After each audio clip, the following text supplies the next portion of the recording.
First time అయితే నేను caramel pudding try చేశాను. చాలా టేస్టీగా అయితే వచ్చింది అండ్ చాలా పర్ఫెక్ట్గా వచ్చింది. నేను చెప్పినట్టు చేస్తే మీకు చాలా పర్ఫెక్ట్గా వస్తుంది. ఫస్ట్ అయితే వీడియోలోకి వెళ్ళిపోదాం. హాయ్ హలో నమస్తే, వెల్కమ్ బ్యాక్ టు భవి అఫీషియల్. నేనైతే ఫస్ట్ బ్రెడ్స్ తీసుకున్నాను, 4 బ్రెడ్స్. అవి నీట్గా చిన్న చిన్న పీసెస్గా చేసి పక్కన పెట్టుకున్నాను. తర్వాత దాంట్లో కొంచెం షుగర్ అండ్ 2 ఎగ్స్ బ్రేక్ చేసి దాంట్లో వేసాను. ఎగ్ పూర్తిగా ఆప్షనల్, మీరు వేసుకోవచ్చు వేసుకోపోవచ్చు, అది మీ ఇష్టం.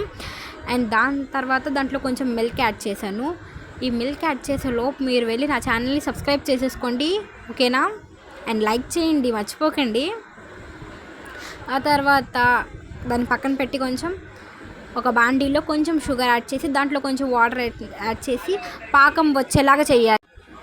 పాకం వచ్చేలాగా వేసుకోవాలి. సో ఇదైతే బాగా మంచి కలర్ అయితే వచ్చేసింది. ఇదైతే పర్ఫెక్ట్. ఇంకా స్టవ్ అయితే ఆఫ్ చేసేద్దాం. దీన్ని అయితే నేను దేంట్లో అయితే కేక్ కుక్ చేద్దాం అనుకుంటున్నాను. సో ఆ గిన్నెలోకి అయితే నేను ఈ పాకాన్ని వేసేసుకొని మొత్తం గిన్నె అంతా స్ప్రెడ్ చేశాను. ఎందుకంటే మనకి పైన ఒక బ్రౌన్ లేయర్ లాగా వచ్చింది కదా, సో దానికోసం ఇదైతే. ఈలోపు నేనైతే ఇందాక చేసిన మిక్స్ని అయితే గ్రైండ్ చేసేసాను, మిక్సీలో వేసాను. అదైతే చూపించలేదు.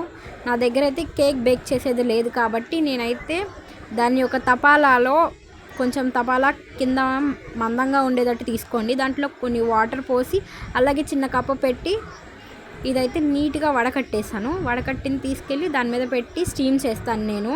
అంటే డబల్ బాయిలింగ్ మెథడ్ అంటారు కదా, సో అలాంటిది. కింద అయితే వాటర్ పోసాను. దానిపైన ఒక చిన్న గిన్నె పెట్టి దీన్ని మొత్తాన్ని క్లోజ్ చేశాను, ఆవిరి బయటికి వెళ్ళనివ్వకోకుండా.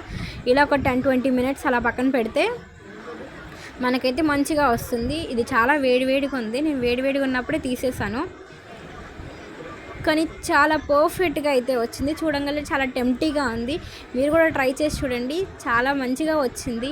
నేను ఫస్ట్ టైం చేసిన అండ్ మా తమ్ముడు ఎక్స్ప్రెషన్స్ చూస్తేనే మీకు అర్థమైపోతుంది అది ఎలా వచ్చిందని. Until then thanks for watching.